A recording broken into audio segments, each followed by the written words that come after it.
Hi all, welcome back to the channel. My name's Mike, this is Build and Tinker, and we are continuing today with building the Ford Falcon XB GT from Hachette Models.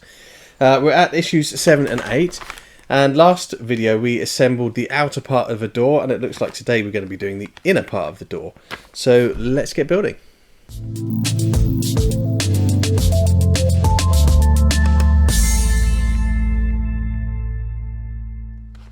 So here we have the parts. We've got an inner door skin, inner door card, some screws, and we've got a trim panel as well. This is a chrome piece in here as a door handle for the interior also.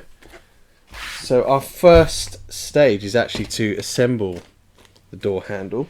So you're going to need some scissors to gently cut the packet open.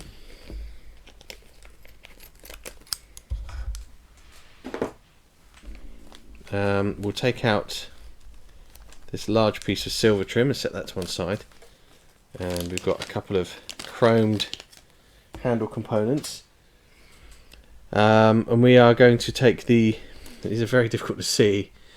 We've got the inner recess piece for the handle, and then the handle itself, and there's basically a hole in the top corner.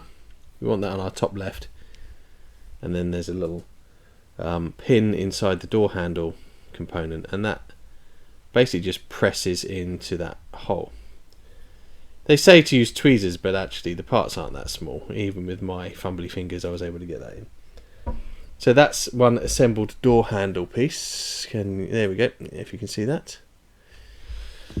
And then we actually attach that to the door. So there's a recess in the door card, and we have a pin on one side and a mounting post on the other.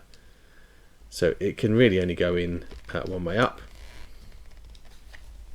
And then on the reverse of that, we insert a screw to hold that in place. It's the PS14 screw.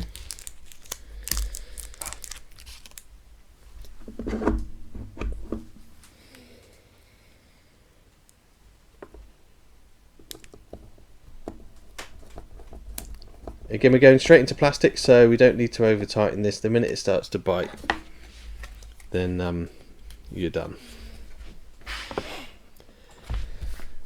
Now we need to take the door assembly that we did in the last video, in the last issue. Here it is. We're going to put it on some foam to keep it from getting scratched. And this whole door card just sits straight over the top.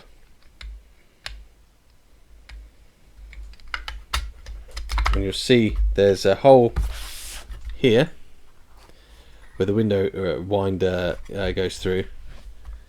And what I would suggest before we screw it together, just make sure the window is still moving freely and the winder is turning, which it is.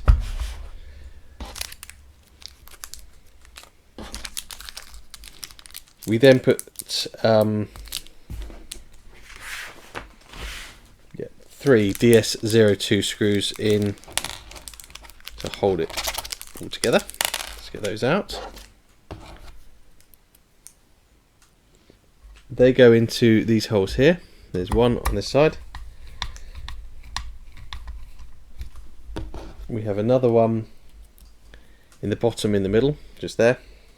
I think it's going to get covered up by a trim panel.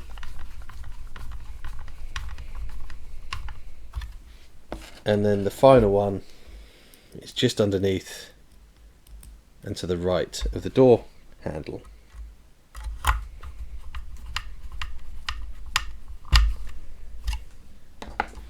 Easy as that. And the window still works. We then have the silver trim piece. There are 3 pins that stick out the back of this one, either end.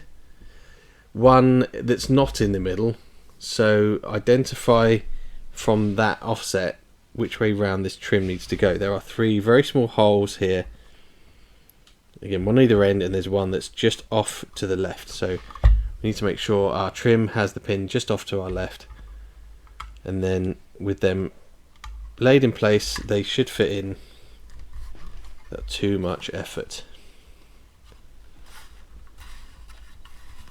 And then we have the chrome piece now fully installed.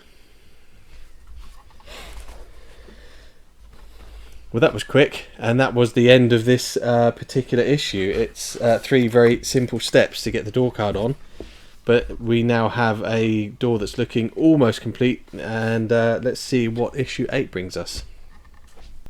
So here are all the components from issue 8. We have an upper trim panel, a lower trim panel, the armrest and some screws, and the window winder.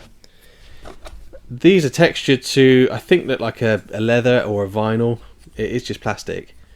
I don't know what the Ford Falcon had. It'd be interesting to find out, but I think this is a part that would benefit from having some stick-on vinyl, something to make it feel a bit more realistic. Companies like Mike Lane do door card carpets for the kit model, for Ecto and others. So I think I might give Mike an email and see if he's going to be making anything for these. So let's see how they attach.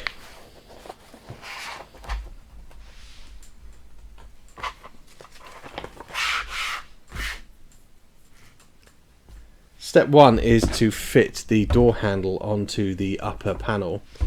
It's pretty obvious which way it goes on. We've got a small pin at the top and a large screw post at the bottom, and then corresponding holes in the panel, and one just sits over the top of the other. The pin actually fits in quite nice. It's a good tight fit and actually holds the whole thing together really well.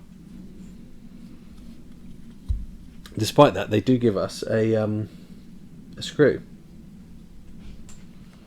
So we have a PS05 screw,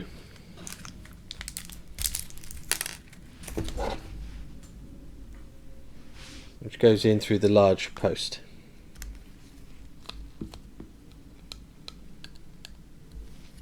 Holds that in.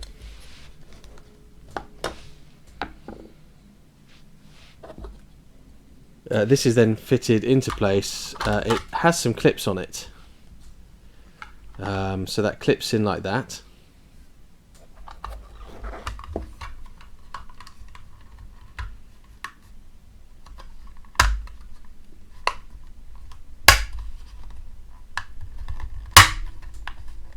There we go.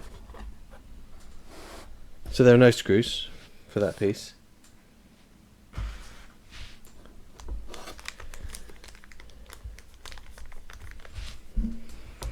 We'll take our scissors again and open up this packet, and in here we have the window winder handle.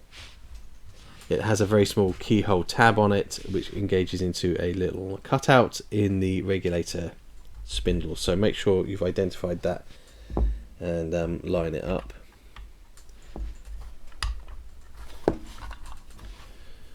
So with that lined up, should just push into place.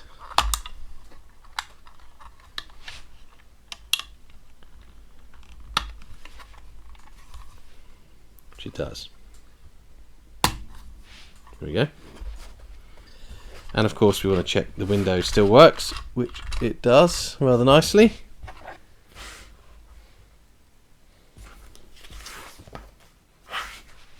And then the lower panel fits the same way. It's literally a case of pushing it into place until it clicks. Just line the tabs up.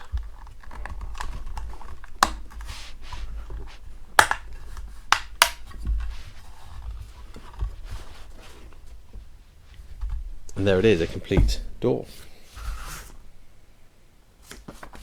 Another really quick issue, but we have now completed our door. And doesn't it look great? Let's get that so you can see it. Oh, it's upside down. Sorry. There we go. So one completed door with the door card, the handle, and a working window regulator. And on the outside we have the external handle, wing mirror, and locking mechanism. So that door is ready to be fitted to the car at the point we have the bodywork, which is not yet. Well, I hope you enjoyed the video. We put together the last parts of one of the doors for the Ford Falcon XB GT Post-Apocalyptic Edition. We have some more cars coming to the channel very soon, so check out the 1966 Batmobile, which we're partway through, and we've got a really exciting new car which we're starting very soon. I hope you have a great day. Look forward to seeing you next time. Take care.